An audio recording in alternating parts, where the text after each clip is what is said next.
My name's Michael, and this is the Fuelcast.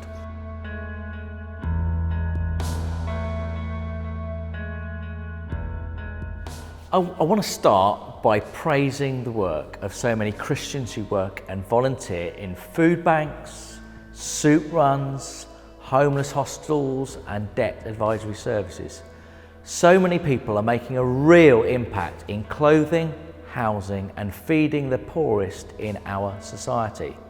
These initiatives show far more about the priorities of the church than anything we do on a Sunday morning.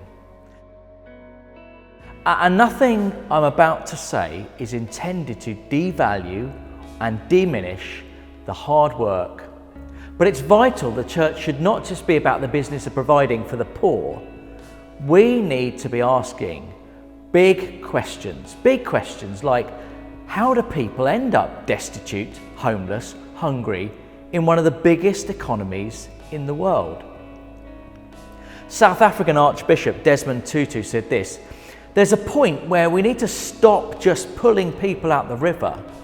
We need to go upstream and find out why they're falling in." While Brazilian Catholic Archbishop Dom Helder Camara said this: "When I give food to the poor, they call me a saint. Why the poor have no food, I ask that question, and they call me a communist." It is vital that we continue to feed, clothe, house the poor, because that is exactly what Jesus told us to do. But we also need to start asking those bigger questions. Sadly, in some parts of the church, social justice has become a swear word. We need to be in the business of getting people into the boat, into heaven, not asking why people are drowning in the first place. In many ways, this is the issue that Bishop Dom Camara faced. He was told to learn his place, to stay quiet on the big social issues, not to get involved in politics. But many people, particularly in the millennial and Zoomer generations, are passionate about social justice and the need to ask those bigger questions of why people are poor. They want a church that doesn't sideline those issues but confronts them full on.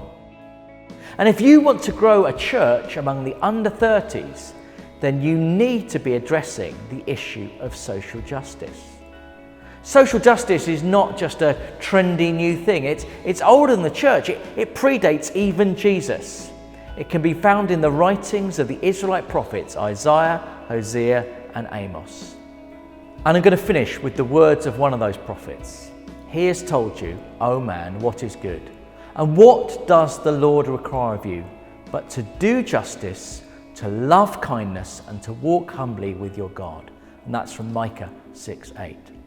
So the question is, where could you be asking those big questions in your community this week?